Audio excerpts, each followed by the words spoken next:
야, 이 멍청한 놈아! 밥은 먹고 죽어라!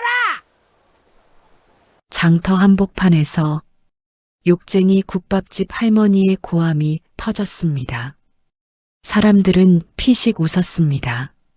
하지만 그 욕 한마디가 사흘 뒤 관아를 뒤집게 됩니다. 왜냐하면 그날 국밥을 얻어먹은 거지는 그 고을을 뒤흔들 암행어사였기 때문입니다. 조선 후기 어느 장터 탐욕스러운 수령이 세금을 2배, 3배로 올리며 백성들의 등을 짓누르고 있었습니다. 상인들은 굶어가고 장터에는 거지가 늘어났습니다. 그때 누더기를 입고 피투성이 맨발로 장터에 나타난 거지 하나, 그리고 그 거지에게 욕을 퍼부으며 국밥을 내준 사람, 욕쟁이 막내 할머니였습니다. 눈보라가 몰아치던 겨울 장터, 국밥 가마솥에서는 하얀 김이 펄펄 올라오고 있었습니다. 야, 얼어 죽기 전에 빨리 처먹어!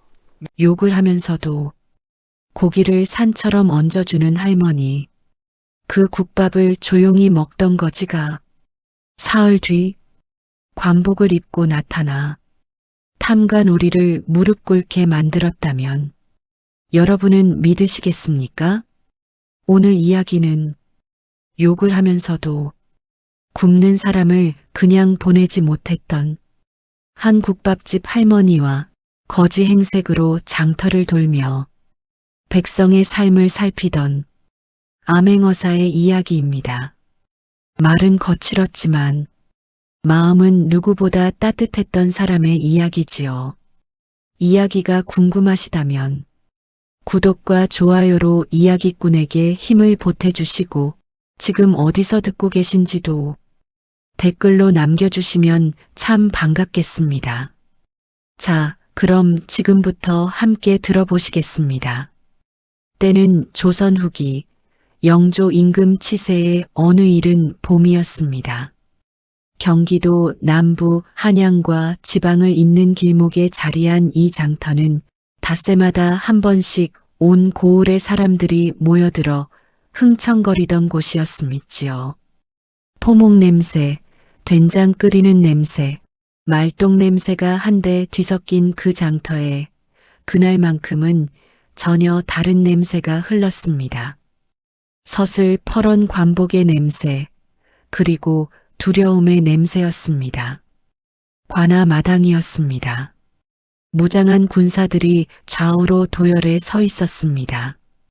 창끝이 햇빛에 번뜩이고 아무도 입을 열지 못했습니다.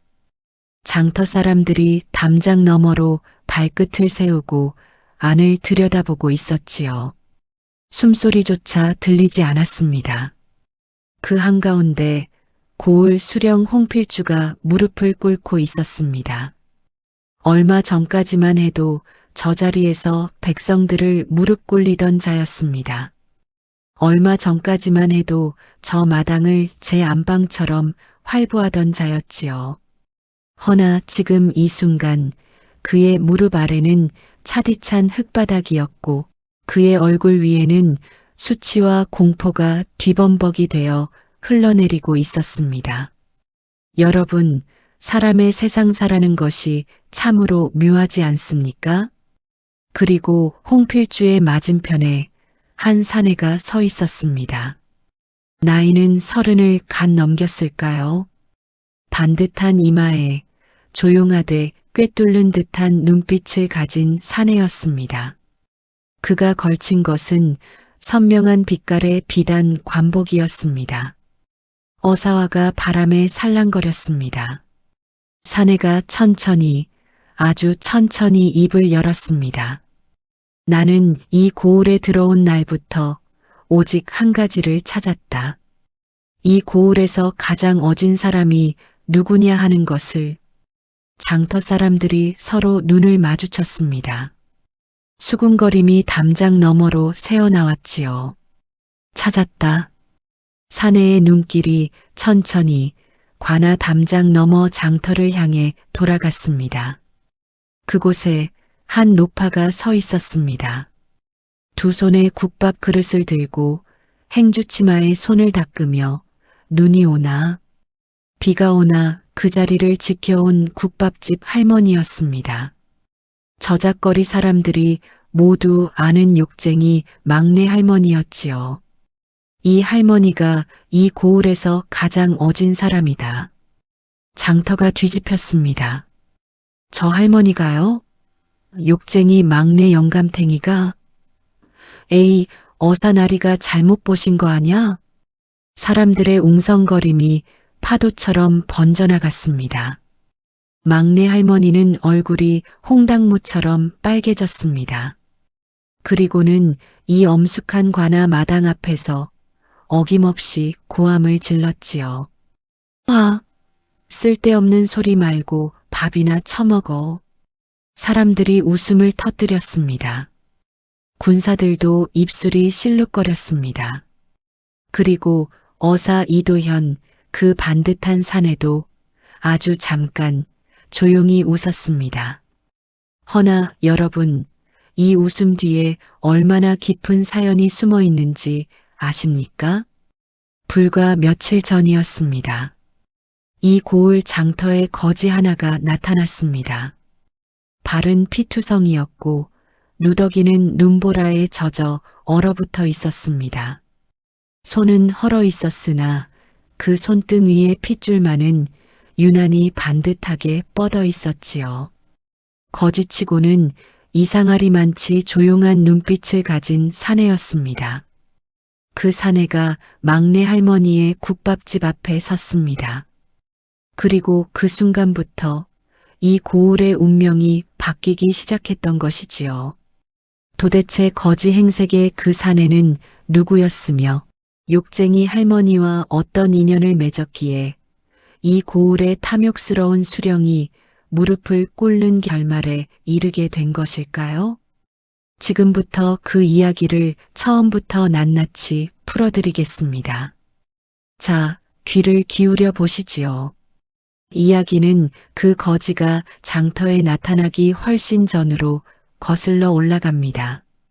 경기도 남부 한양에서 하룻길 남짓되는 거리에 자리한 이 장터는 고을에서 모르는 사람이 없는 큰 저작거리였습니다.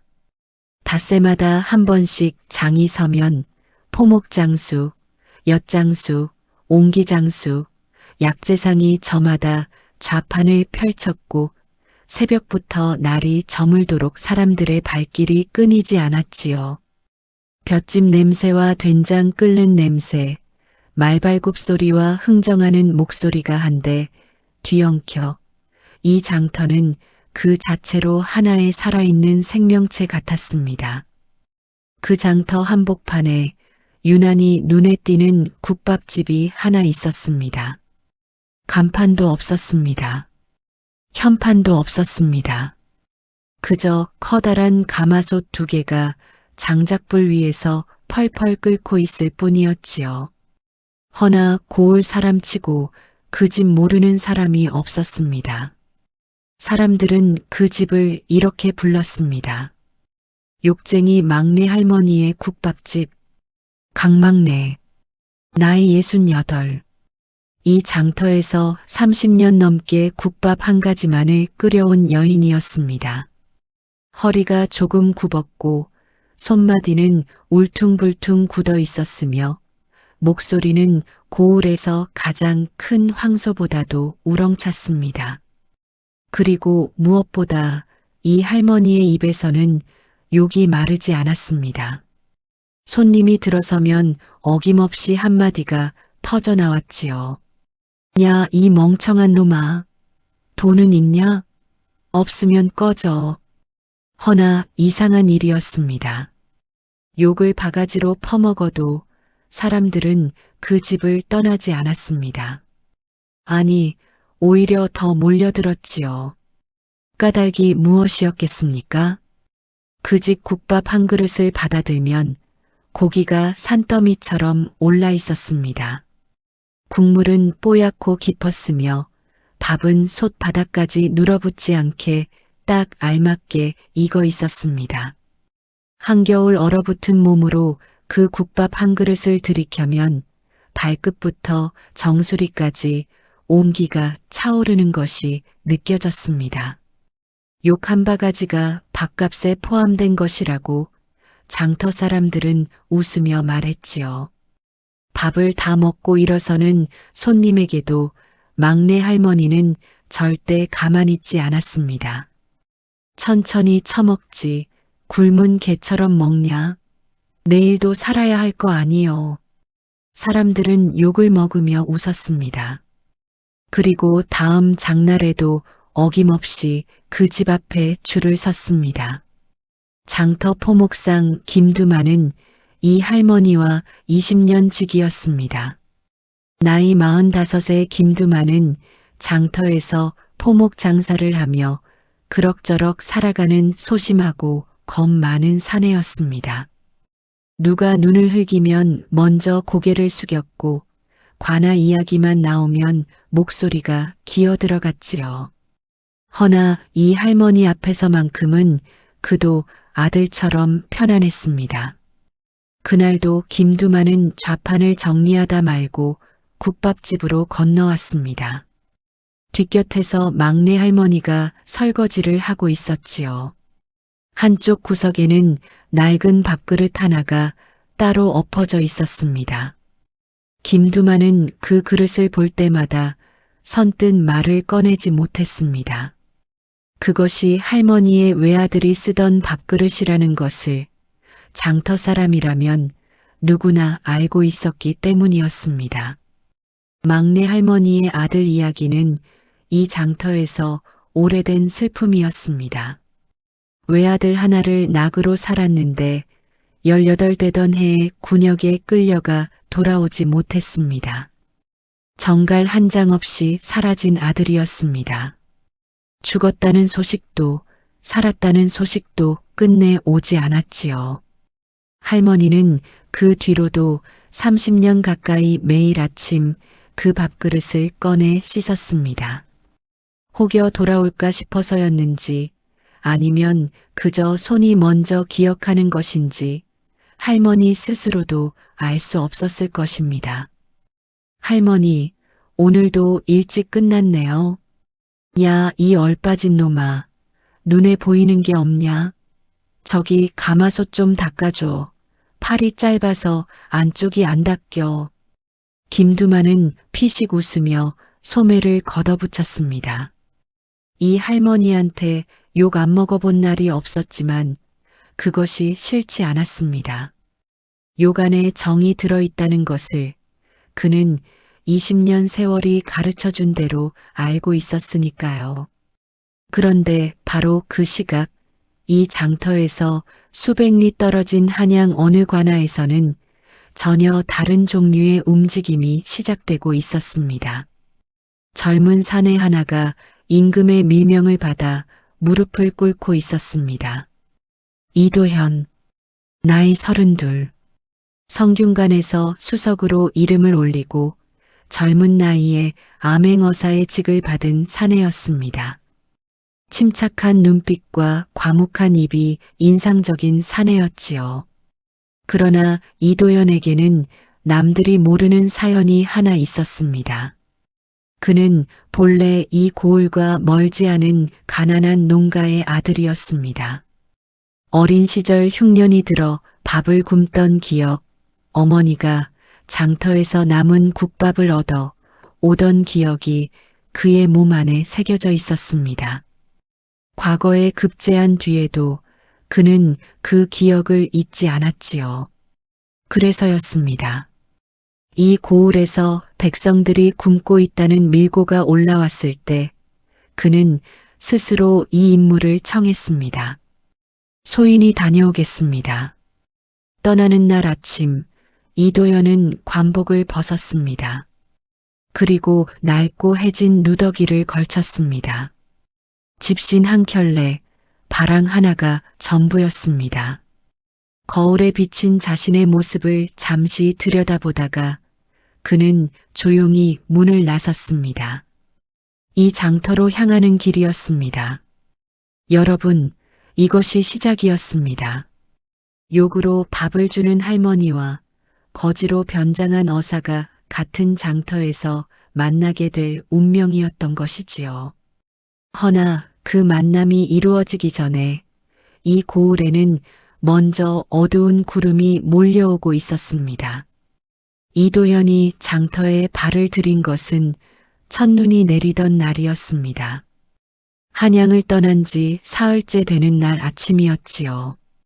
집시는 진작에 바닥이 닳아 발바닥이 드러났고 누더기 사이로 파고드는 바람은 살점을 애는 듯 했습니다.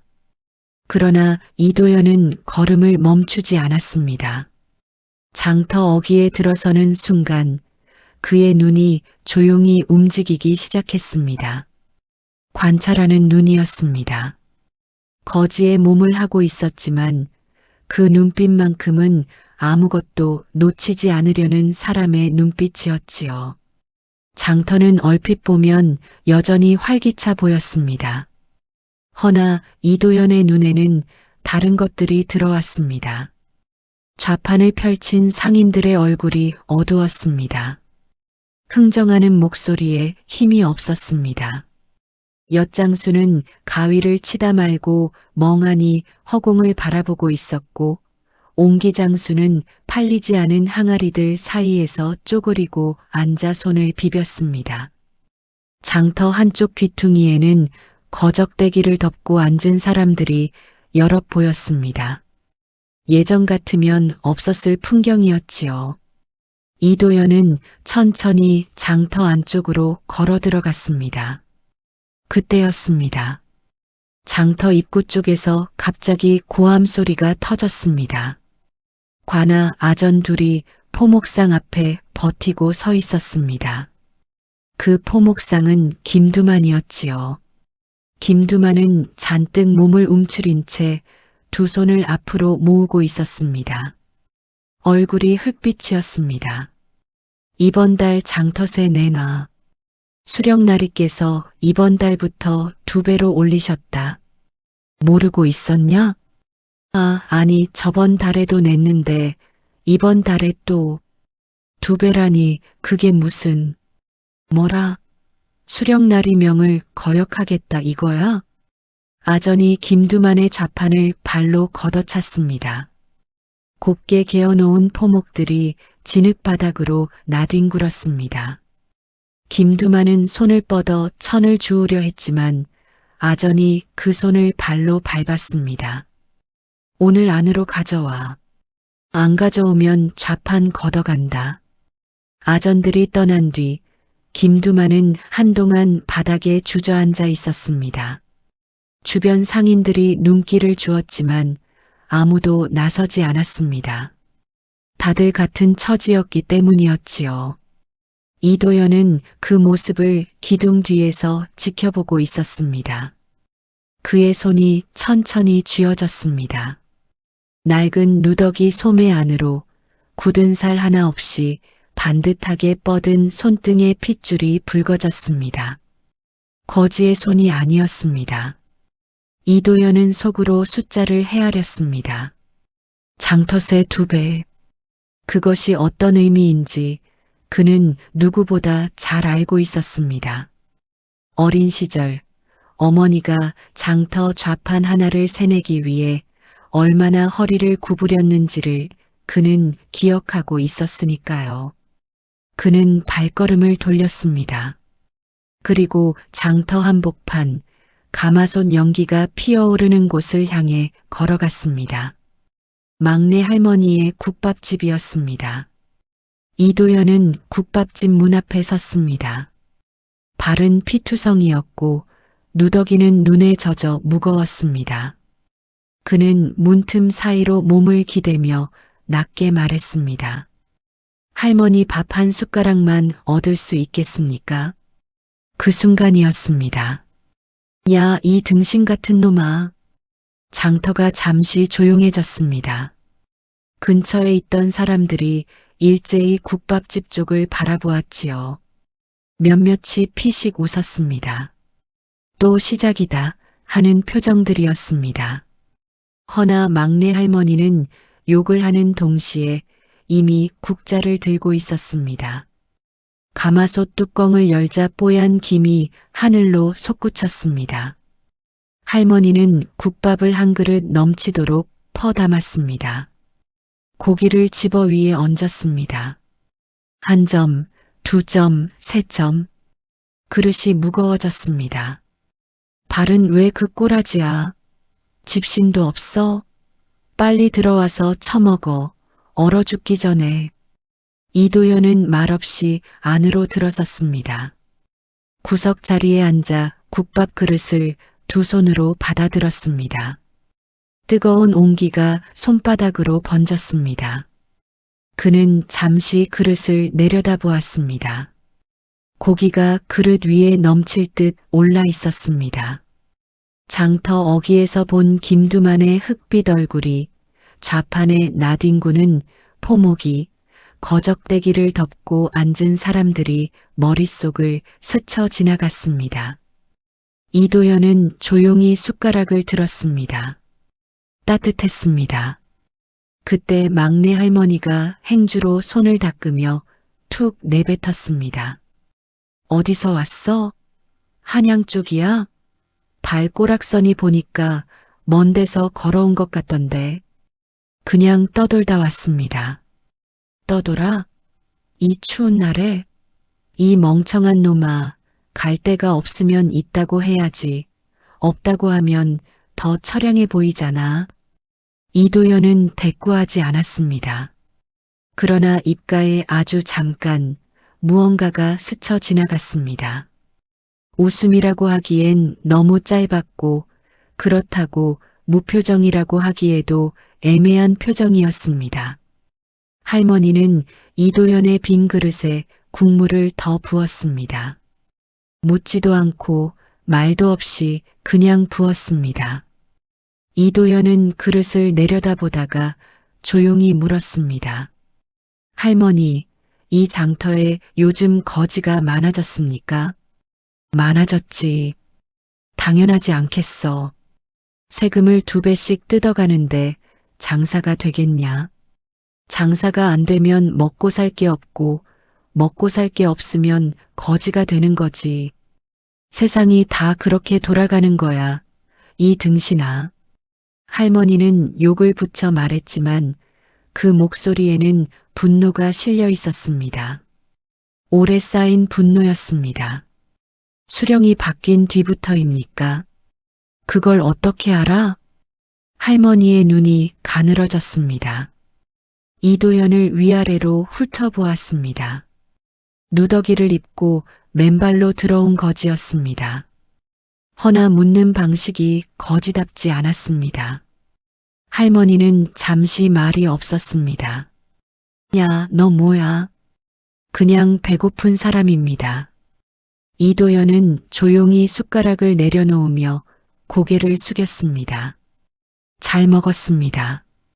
할머니는 그 뒷모습을 한동안 바라보았습니다. 무언가 걸리는 것이 있었지만 말로 집어낼 수가 없었습니다. 그저 그 거지가 들고 있던 빈 그릇만이 눈에 남았지요. 이도연은 장터 바깥으로 나왔습니다. 눈보라가 다시 몰아쳤습니다. 그는 잠시 발을 멈추고 장터를 돌아보았습니다. 세금 2배, 좌판을 걷어차는 아전, 거적대기를 덮은 사람들, 그리고 묻지도 않고 국물을 더 부어주는 할머니. 이도연의 눈빛이 조용히 가라앉았습니다. 그것은 슬픔과 분노가 뒤섞인, 그러나 겉으로는 아무것도 드러나지 않는 눈빛이었습니다. 어린 시절 어머니 손을 잡고 이런 장터를 걸었던 기억이 발밑에서 올라오는 것 같았습니다. 그는 다시 걸음을 옮겼습니다. 해야 할 일이 있었습니다.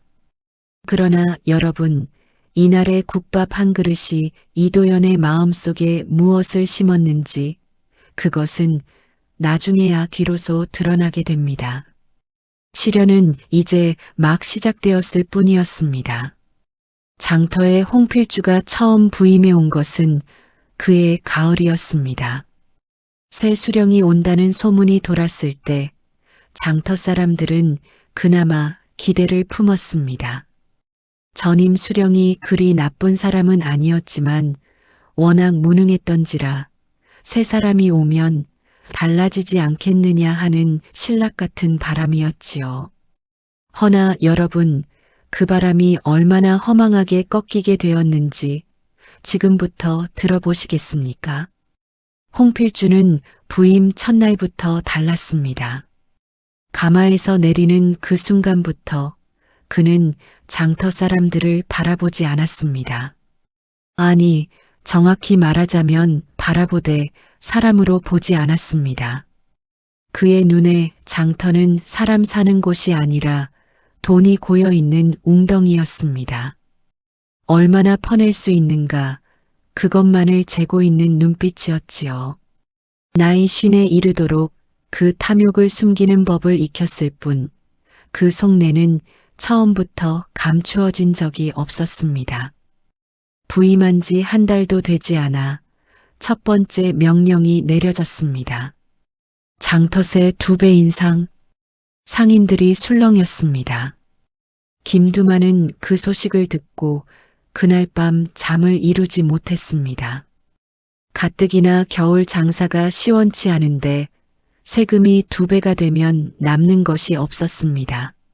아니, 남는 것이 없는 정도가 아니라 오히려 미치는 장사가 되는 것이었지요. 상인들 몇이 모여 수군거렸습니다. 누군가 관아에 항의를 넣어보자고 했습니다. 허나 선뜻 나서는 사람이 없었습니다. 김두만도 입술을 깨물며 고개를 숙였습니다. 그는 겁이 많았습니다. 그것을 스스로 알고 있었지요. 그러던 어느 날이었습니다. 홍필주가 직접 장터에 나타났습니다. 말을 타고 아전 넷을 거느리고 장터 한복판으로 들어왔습니다.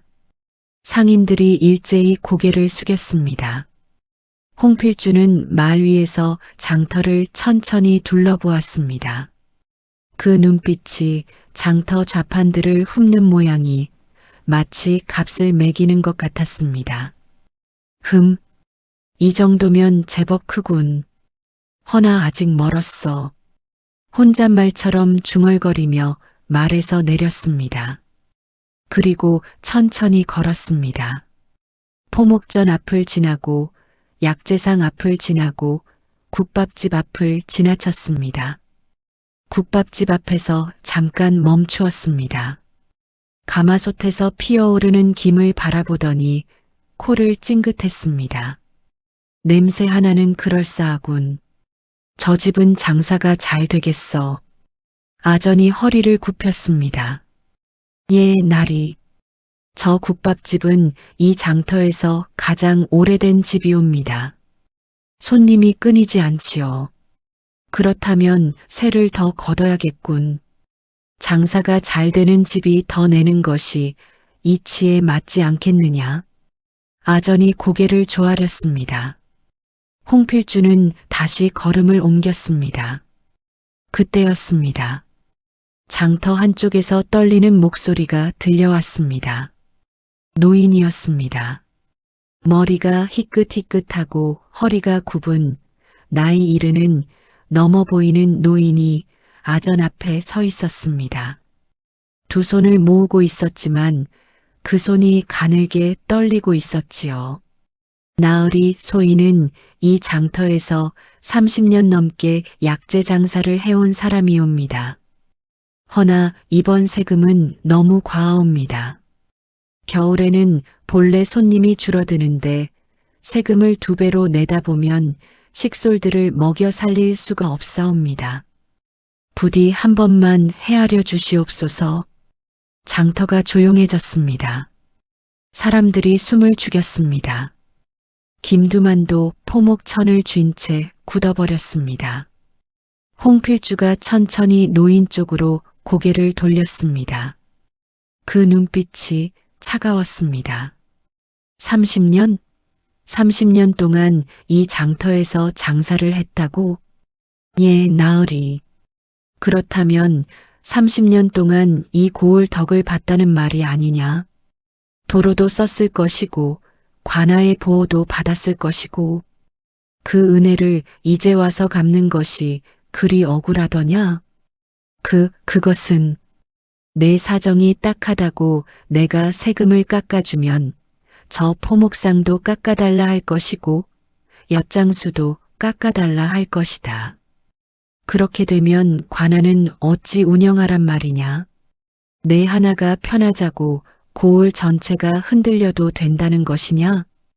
노인은 입을 열지 못했습니다.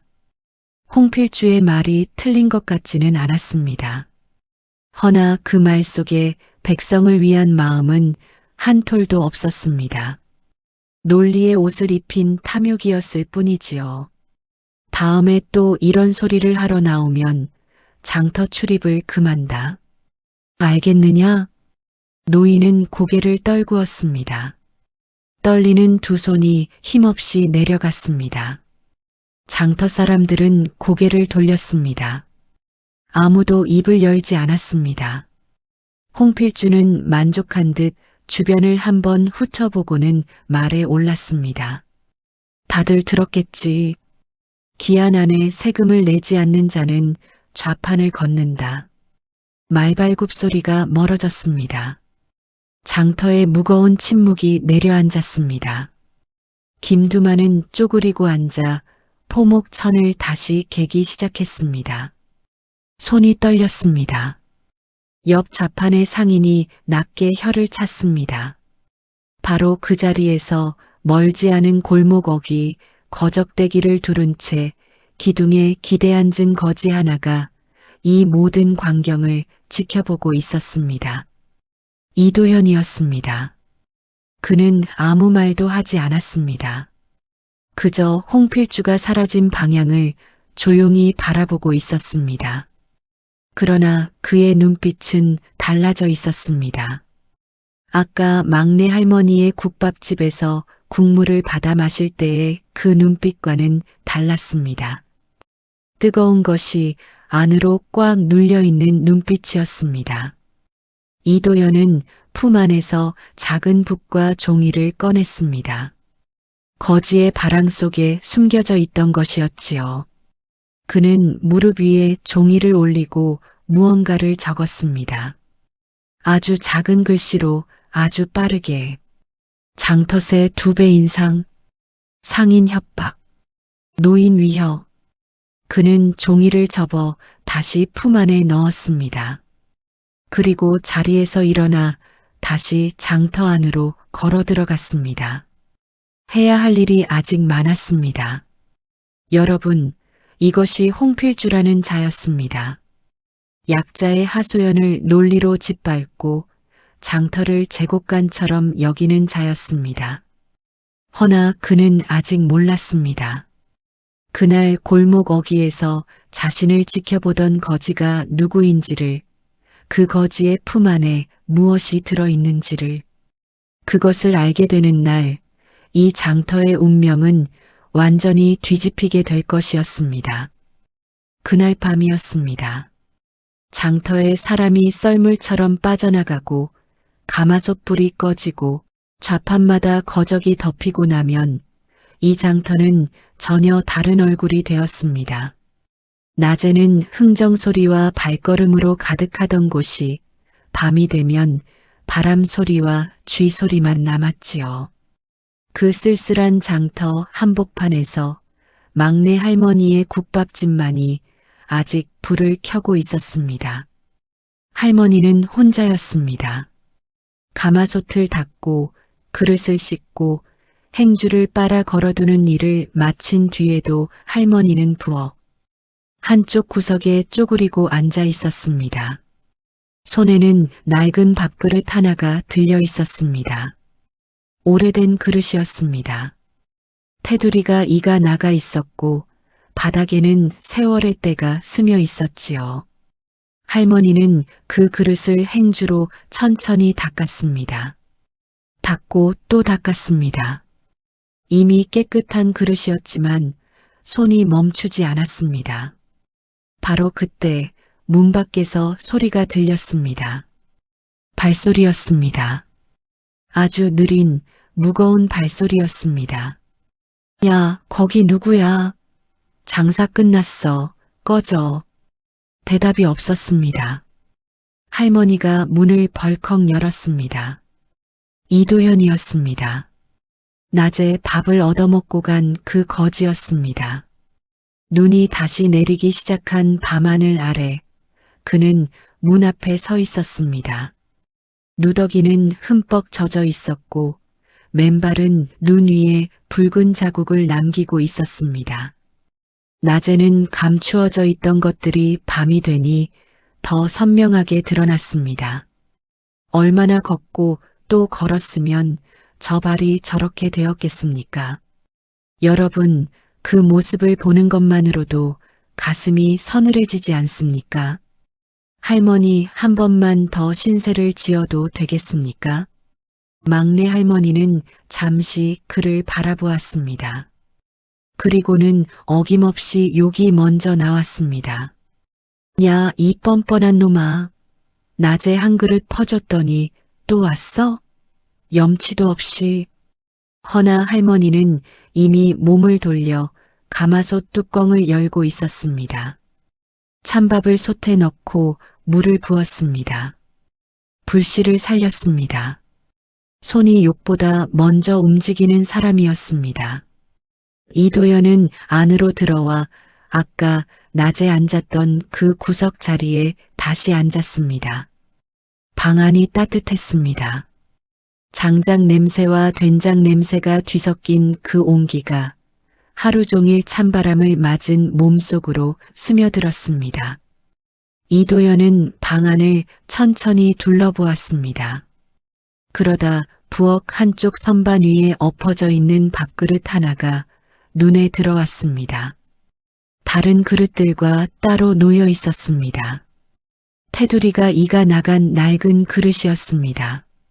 아무렇지 않게 놓인 것 같았지만 어딘가 그 자리가 오래된 자리 같았습니다. 이도현은 그 그릇에서 눈을 거두지 못했습니다. 할머니, 저 그릇은 건드리지 마. 할머니의 목소리가 낮아졌습니다. 욕도 없었습니다. 그 짧은 세 마디 속에 무언가가 가득 들어 있었습니다. 이도현은 더 묻지 않았습니다. 잠시 침묵이 흘렀습니다. 국물 끓는 소리만 방 안을 채웠습니다. 할머니가 국밥 그릇을 내밀었습니다. 이도현이 두 손으로 받았습니다. 뜨거웠습니다. 오늘 낮에도 지금 이 밤에도 이 할머니는 같은 온도의 밥을 내밀고 있었습니다. 할머니는 왜 저 같은 사람에게 밥을 줍니까? 이도현의 목소리는 낮았습니다. 추궁하는 것도 감사를 표하는 것도 아니었습니다. 진짜로 궁금한 것을 묻는 목소리였습니다. 할머니는 대답하지 않았습니다. 빈솥을 행주로 닦기 시작했습니다. 한 번, 두 번, 손이 천천히 움직였습니다. 그러다가 멈추었습니다. 내 아들이 말이다. 할머니의 목소리가 달라졌습니다. 욕이 없었습니다. 거칠던 목소리에서 무언가 단단한 것이 빠져나간 것 같았습니다. 남은 것은 오래되고 낮은 슬픔이었습니다. 18배 군역으로 끌려갔어. 간다고 인사하고 나간 뒤로 소식이 없어. 죽었는지 살았는지도 몰라. 정갈 한 장이 없었거든. 할머니는 행주를 내려놓았습니다. 그리고 선반 위에 그 낡은 밥그릇을 바라보았습니다. 그 뒤로 말이야 굶는 놈을 보면 그냥 못 지나치겠어. 내 아들이 어딘가서 굶고 있을 것 같아서 누군가 내 아들한테 밥 한 숟가락 줬으면 싶어서. 방 안이 고요해졌습니다. 이도현은 숟가락을 든 채로 멈추어 있었습니다. 국밥에서 김이 피어올랐습니다. 그 김이 흩어지는 것을 바라보다가 그는 천천히 눈을 내리깔았습니다. 어린 시절이었습니다. 흉년이 들었던 해 어머니가 장터에서 남은 국밥을 얻어와 그 앞에 내밀던 날이 떠올랐습니다. 국밥 그릇을 받아들고 뜨겁다고 느끼던 그 감각이 지금 이 순간의 감각과 포개어졌습니다. 이도연은 입술을 꾹 다물었습니다. 할머니는 이도연의 표정을 보지 않았습니다. 그저 다시 행주를 들고 솥을 닦기 시작했습니다. 그리고 한참 만에 언제 그랬냐는 듯 욕이 돌아왔습니다. 그러니까 빨리 처먹으란 말이야. 이 멍청한 놈아. 식으면 맛없어. 이도연은 고개를 들었습니다. 그리고 조용히, 아주 조용히 숟가락을 입에 넣었습니다. 따뜻했습니다. 낮보다 더 따뜻했습니다. 이도연은 그 밤 국밥을 다 비우고 나서도 한동안 자리에서 일어나지 못했습니다. 할머니는 그 옆에서 아무 말 없이 불씨를 정리했습니다. 두 사람 사이에 말은 없었지만 그 침묵이 불편하지 않았습니다. 이도연이 자리에서 일어서며 말했습니다. 잘 먹었습니다. 할머니 오래 사십시오. 야, 이 싱거운 놈아, 오래 살긴 뭘 오래 살아. 가려면 그냥 가. 이도연은 문을 나섰습니다. 눈이 내리고 있었습니다. 그는 걸음을 옮기다 한 번 멈추었습니다. 그리고 뒤를 돌아보았습니다. 국밥집 문 안쪽으로 할머니가 다시 그 낡은 밥그릇을 손에 들고 서 있는 것이 보였습니다. 행주로 닦고 있었습니다. 불빛이 할머니의 굽은 등을 비추고 있었습니다. 이도연은 그 모습을 오래 바라보았습니다. 그의 눈 속에 무언가가 차오르는 것이 있었지만 그는 입술을 꾹 눌러 삼켰습니다. 지금은 삼켜야 할 때였습니다. 아직 해야 할 일이 남아 있었으니까요. 허나 여러분, 이 밤의 일이 이도연의 마음속에 무엇을 새겨 넣었는지 그것은 머지않아 이 고을 전체를 뒤흔드는 힘이 되어 나타나게 됩니다. 국밥 한 그릇의 온기가 때로는 어떤 권력보다도 더 깊이 사람의 마음을 움직인다는 것을 이 이야기는 그렇게 말하고 있었습니다. 사흘이 지났습니다. 그 사흘 동안 이도연은 장터를 떠나지 않았습니다. 낮에는 거적대기를 두르고 골목 어귀에 앉아 있었고 밤에는 주막 처마 밑에서 몸을 웅크렸습니다. 사람들은 그를 그냥 지나쳤습니다. 거지 하나가 장터를 떠돌고 있구나. 그 이상은 생각하지 않았지요. 허나 그 사흘 동안 이도연의 눈과 귀는 단 한순간도 쉬지 않았습니다. 아전이 상인들에게 세금 독촉을 하는 장면을 보았습니다. 뇌물을 건네는 상인과 그것을 당연하게 받아 챙기는 아전의 모습을 보았습니다. 홍필주가 관아 안으로 불러들인 포목상 주인이 빈손으로 들어갔다가 무언가를 들고 나오는 장면도 보았습니다. 이도연은 그것들을 모두 작은 종이에 적었습니다. 날짜, 시각, 인물, 금액. 아주 작은 글씨로 틀림없이. 그리고 사흘째 되던 날 저녁이었습니다. 홍필주의 아전들이 막내 할머니의 국밥집 앞에 나타났습니다. 수령날이명이다.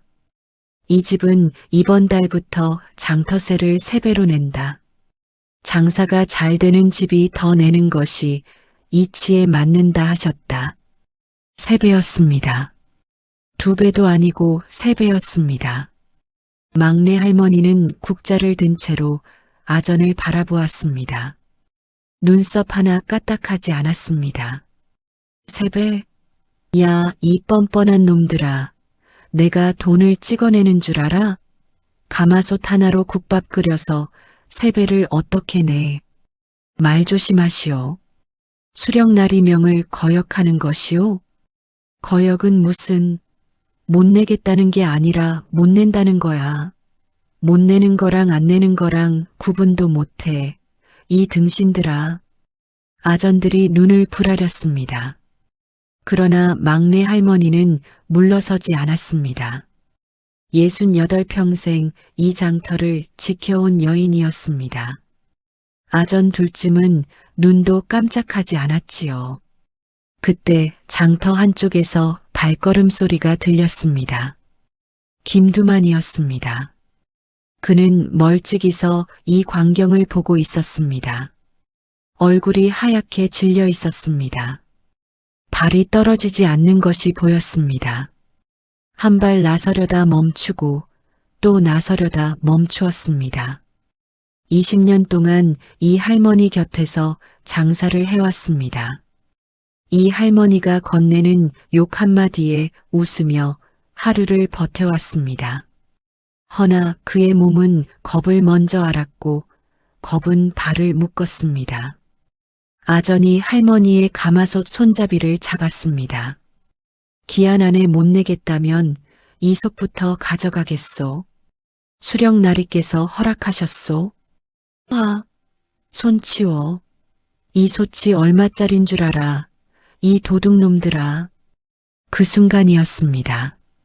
김두만이 앞으로 걸어 나왔습니다. 두 다리가 떨리고 있었습니다. 목소리도 떨렸습니다. 그러나 그는 걸음을 멈추지 않았습니다. 잠깐요. 아전이 고개를 돌렸습니다. 저도 할 말이 있습니다. 장터세 2배 얘기 말인데요. 저번 달에 제가 낸 세금 영수가 여기 있습니다. 그리고 그 전달 것도 있고요. 이게 다 기록이 남아 있습니다. 나리께서 부임하시기 전이랑 후랑 비교하면 지금 뭐 하는 거요? 저는 그냥 사실대로 말씀드리는 겁니다. 목소리가 떨렸지만 말은 끊어지지 않았습니다. 20년 동안 겁쟁이로 살아온 사내가 할머니의 가마솥 하나를 지키기 위해 처음으로 앞에 나선 순간이었습니다. 아전들이 서로 눈빛을 주고받았습니다. 이 상황이 커지는 것을 원하지 않았습니다.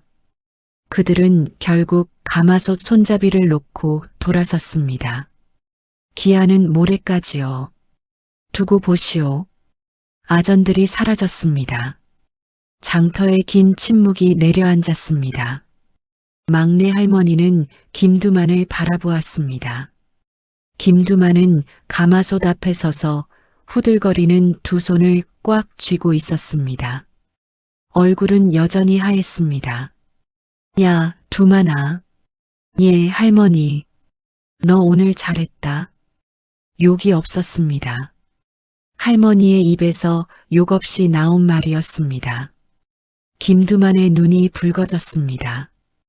그는 고개를 돌려 하늘을 바라보았습니다. 눈물을 삼키는 사람의 자세였지요. 그리고 바로 그 이튿날 아침이었습니다. 장터가 갑자기 소란스러워졌습니다. 관아 쪽에서 말발굽 소리가 들려왔습니다. 하나가 아니었습니다. 여럿이었습니다. 장터 사람들이 하던 일을 멈추고 소리나는 쪽을 바라보았습니다. 말을 탄 군사들이 줄을 지어 장터 어기로 들어오고 있었습니다. 갑옷을 입고 창을 든 군사들이었습니다. 사람들이 술렁였습니다. 군사들이 장터를 에워쌌습니다. 출입구마다 둘씩 서 있었습니다. 장터 안에 있던 사람들은 나가지도 못하고 그 자리에 굳어버렸습니다. 아전들이 관아 쪽으로 뛰어갔습니다. 홍필주에게 알리러 가는 것이 보였습니다. 그때였습니다. 장터 한복판에 한 사내가 나타났습니다. 처음에 사람들은 알아보지 못했습니다. 여러분, 당연한 일이었지요. 사흘 전까지 거적대기를 두르고 골목 어귀에 쪼그리고 앉아있던 거지가 지금은 빛나는 비단 관복을 입고 장터 한복판에 서 있었으니까요. 어사화가 바람에 흔들렸습니다. 허리에는 마패가 차여 있었습니다. 김두만이 가장 먼저 알아보았습니다. 그 눈빛이었습니다. 거적대기 속에서도 낡은 누더기 속에서도 단 한 번도 흔들리지 않던 그 조용하고 깊은 눈빛이었습니다. 김두만의 입이 벌어졌습니다. 저 사람이. 군사들이 일제히 외쳤습니다. 암행어사 출두요. 장터가 뒤집혔습니다. 사람들이 일제히 무릎을 꿇었습니다. 좌판이 넘어졌습니다. 엿장수의 가위가 바닥에 떨어졌습니다. 관아 쪽에서 허겁지겁 달려오던 아전들이 그 자리에서 굳어버렸습니다. 막내 할머니는 국자를 든 채로 서 있었습니다. 눈앞에서 벌어지는 일이 무슨 일인지 처음에는 이해가 되지 않았습니다.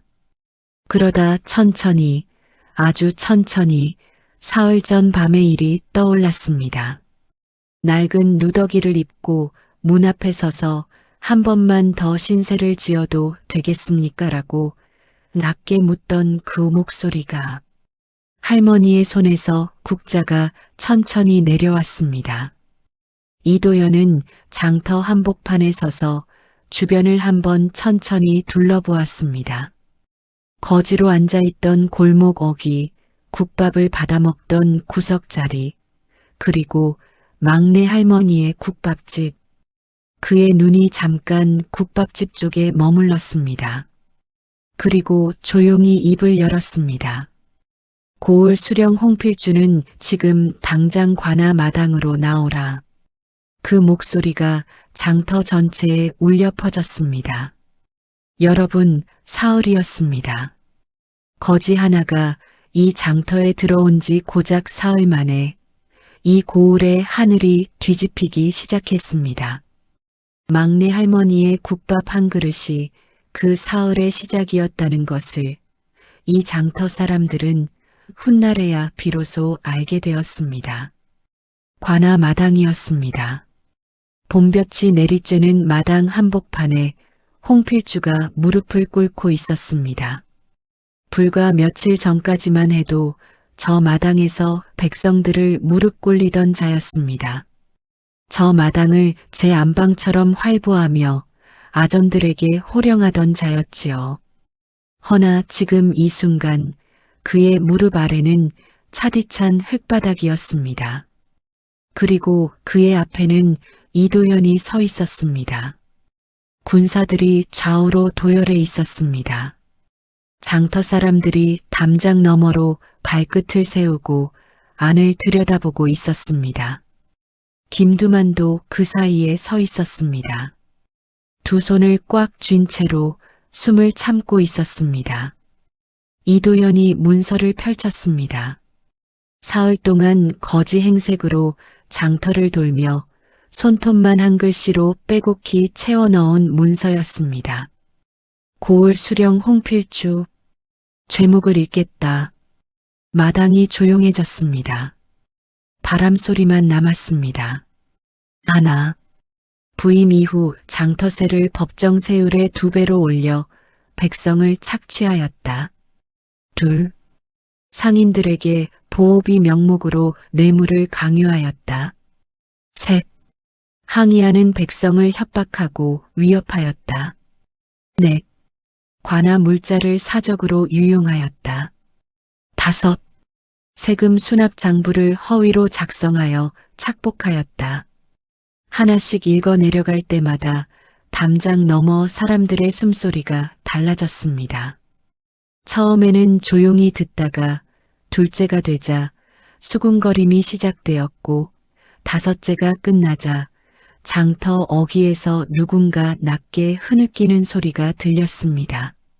세금을 내느라 끼니를 굶었던 사람들이었습니다. 좌판을 걷어차이던 날밤 잠을 이루지 못했던 사람들이었습니다. 홍필주는 고개를 들지 못했습니다. 아니, 들 수가 없었습니다. 그러다 잠시 후 그의 입이 열렸습니다. 나는 법대로 했을 뿐이요. 세금 인상은 관아 운영을 위한 불가피한 조치였고 뇌물이라 하셨지만 그것은 상인들이 자발적으로. 이도현이 조용히 말을 끊었습니다. 자발적으로. 딱 두 마디였습니다. 그러나 그 두 마디 속에 모든 것이 들어 있었습니다. 홍필주는 입을 다물었습니다. 자발적이라는 말이 얼마나 궁색한지 그 자신이 누구보다 잘 알고 있었습니다. 나는 이 고을을 위해 최선을 다했소. 행정이라는 것이 어디 말처럼 쉽겠소. 젊은 어사나리가 현장을 모르고 하시는 말씀이 현장을 모른다 하셨습니까? 이도현의 눈빛이 달라졌습니다. 조용하되 날카로운 눈빛이었습니다.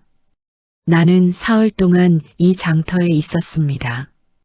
거적대기를 두르고 맨발로 이 장터 골목을 걸었습니다. 아전이 상인의 좌판을 발로 걷어차는 것을 보았습니다. 노인이 두 손을 모아 하소연하는 것을 보았습니다. 그리고 세금을 못 내 끼니를 굽는 사람들이 장터 귀퉁이에 거적을 덮고 앉아 있는 것을 보았습니다. 이것이 나리께서 말씀하시는 최선입니까? 마당이 다시 조용해졌습니다. 홍필주는 입술을 달싹였습니다. 그러나 말이 나오지 않았습니다. 처음으로 변명이 떠오르지 않는 순간이었습니다. 담장 너머에서 누군가 소리쳤습니다. 맞소. 우리가 다 봤소. 다 증언하겠소.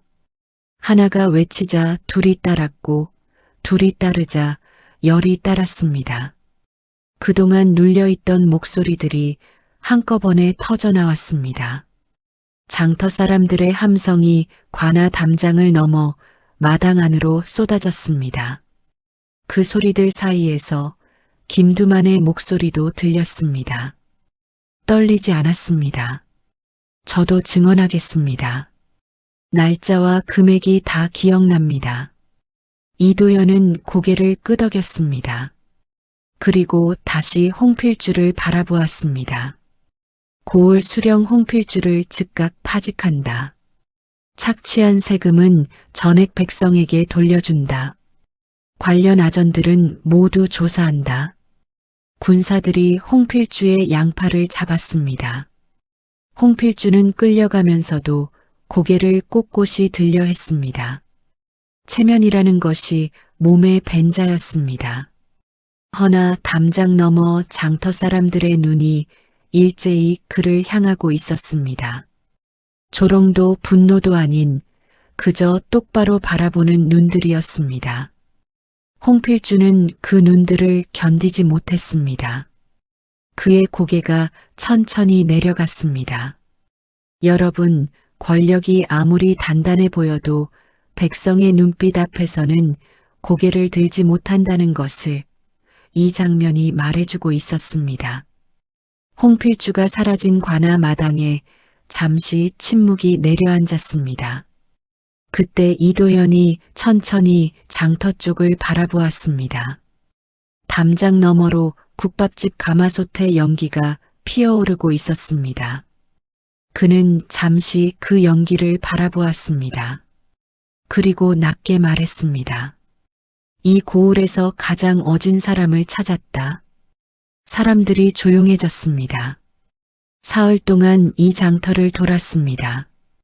굶주린 사람을 보았고 두려움에 떠는 사람을 보았고 억울함을 삼키는 사람을 보았습니다. 그 사흘 동안 단 한 사람이 나에게 아무것도 묻지 않고 밥을 주었습니다. 욕을 하면서 밥을 주었습니다. 그것이 이 고을에서 내가 본 가장 어진 행동이었습니다. 이도현의 눈길이 국밥집 쪽으로 향했습니다. 막내 할머니가 서 있었습니다. 국자를 손에 든 채로 행주치마에 손을 닦으며 얼굴이 홍당무처럼 빨개진 채로 서 있었습니다. 장터 사람들이 일제히 할머니를 바라보았습니다. 수군거림이 시작되었습니다. 저 할머니가, 욕쟁이 막내 영감탱이가, 허나 그 수군거림은 곧 웃음이 되었고 웃음은 곧 박수가 되었습니다. 막내 할머니는 얼굴이 더 빨개졌습니다. 그리고 어김없이 소리쳤습니다. 아, 쓸데없는 소리 하지 말고 밥이나 처먹어. 국밥 식는다. 장터가 웃음으로 터졌습니다. 이도현도 웃었습니다. 사흘 동안 한 번도 흔들리지 않던 그 반듯한 얼굴이 처음으로 환하게 풀렸습니다. 그것은 임무를 마친 사람의 웃음이기도 했고 오래된 기억 하나가 따뜻하게 매듭지어지는 사람의 웃음이기도 했습니다.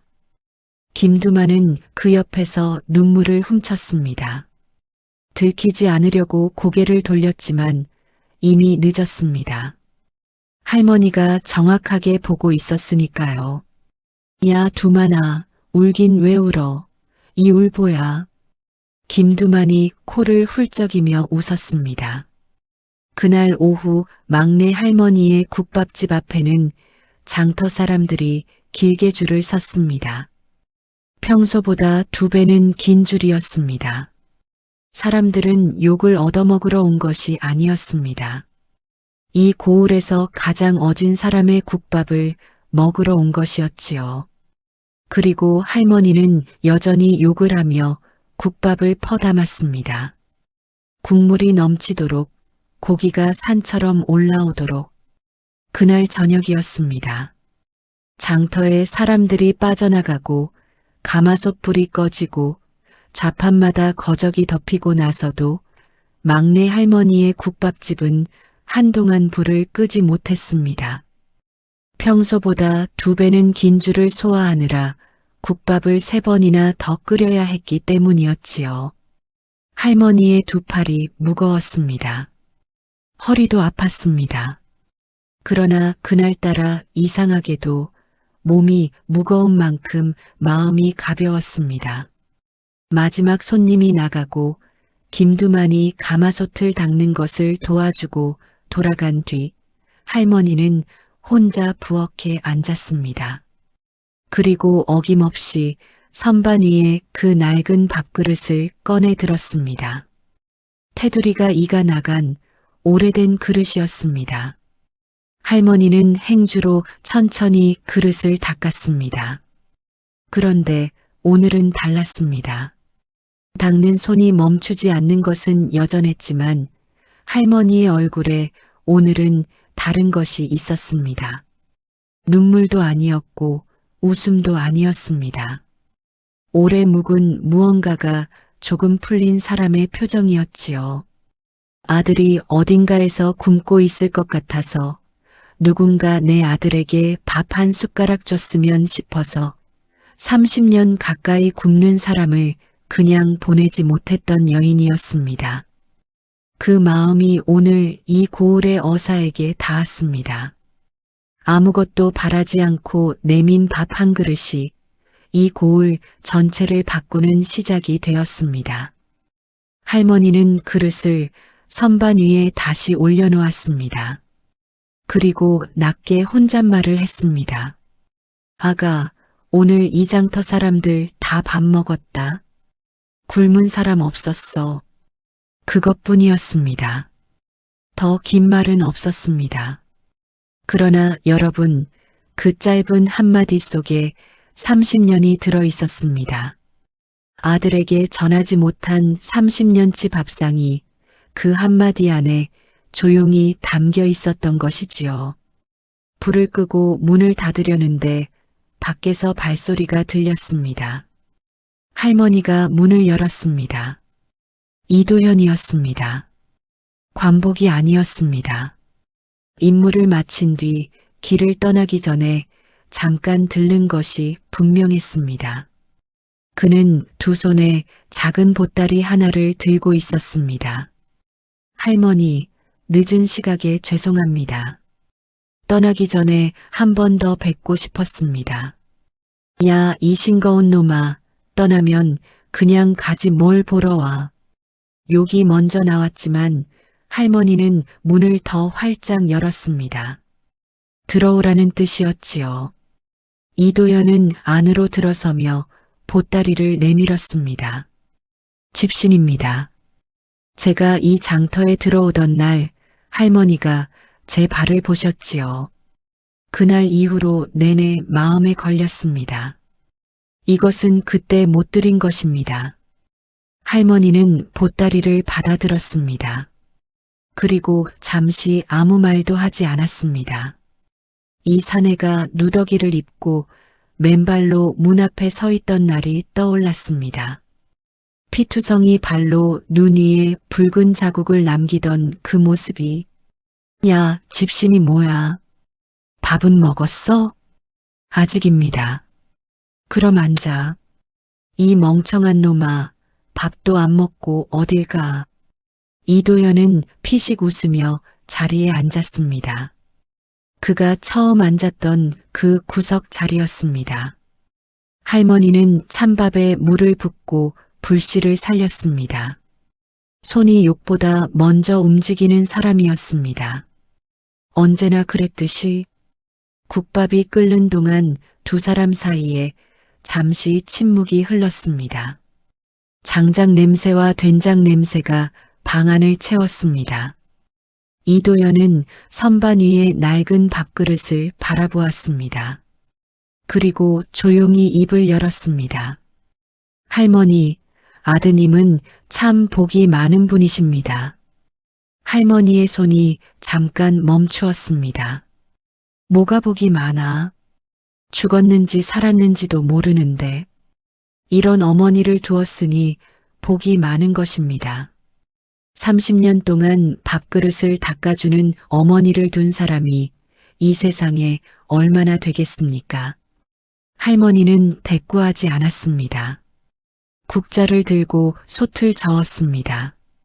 그러나 그 눈가에 무언가가 맺히는 것이 불빛에 비쳤습니다. 할머니는 고개를 약간 돌렸습니다. 들키지 않으려는 것이었지요. 그러나 이도연은 보았습니다. 그리고 조용히 고개를 숙였습니다. 국밥이 나왔습니다. 고기가 넘치도록 올라간 그릇이었습니다. 이도연은 두 손으로 그릇을 받았습니다. 첫날 밤과 같은 온도였습니다. 그는 숟가락을 들기 전에 잠깐 그릇을 내려다보았습니다. 그리고 천천히 숟가락을 입에 넣었습니다. 맛있습니다. 당연하지. 이 고을에서 내 국밥이 제일이야. 이 멍청한 놈아, 이제 알았어? 이도연은 웃으며 국밥을 비웠습니다. 그릇을 내려놓고 자리에서 일어서며 깊이 고개를 숙였습니다. 잘 먹었습니다. 할머니, 오래오래 건강하십시오. 이 장터 사람들에게는 할머니가 필요합니다. 야, 이 싱거운 놈아. 오래 살긴. 가려면 그냥 가. 이도연은 문을 나섰습니다. 밤하늘에 별이 가득했습니다. 눈은 이미 그쳐 있었습니다. 그는 천천히 걸음을 옮겼습니다. 저 멀리 한양으로 가는 길이 시작되는 어귀에서 그는 한 번 뒤를 돌아보았습니다. 국밥집 문 안쪽으로 불빛이 새어나오고 있었습니다. 그리고 그 불빛 안에서 할머니가 가마솥을 닦고 있는 모습이 보였습니다. 굽은 등이었습니다. 그러나 그 등이 오늘따라 크게 보였습니다. 이도연은 조용히 웃었습니다. 그리고 발걸음을 옮겼습니다. 여러분, 이것이 이 이야기의 끝입니다. 욕을 밥처럼 퍼주던 할머니와 거지 행색을 한 어사의 이야기였습니다. 겉으로 보이는 것이 전부가 아니라는 이야기였습니다. 낡은 누더기 속에 나라의 어명이 있었고 욕 한마디 속에 30년의 사랑이 있었습니다. 사람의 가치는 입은 옷이 말해주지 않습니다. 어떤 말을 쓰느냐가 말해주지도 않습니다. 그 사람이 굶는 이를 보았을 때 어떻게 하느냐, 그것이 말해줍니다. 막내 할머니는 그것을 30년 동안 몸으로 살았습니다. 말 한마디 없이 국밥 한 그릇으로. 혹시 여러분 곁에도 그런 사람이 있지 않습니까? 말은 거칠어도 손이 먼저 움직이는 사람. 욕을 하면서 밥을 차려주는 사람. 그 사람이 어쩌면 여러분 삶에서 가장 어진 사람일지도 모릅니다. 오늘 이 이야기가 그런 사람 한 명을 떠올리게 해드렸다면 그것으로 충분합니다. 이 장터의 이야기가 마음에 드셨다면 다음 이야기도 함께 해주십시오. 조선 팔도 구석구석에는 아직 꺼내지 못한 이야기들이 가마솥처럼 펄펄 끓고 있습니다. 그 이야기들을 하나씩 퍼담아 여러분 앞에 내놓겠습니다. 막내 할머니처럼 넘치도록. 오늘도 들어주셔서 고맙습니다.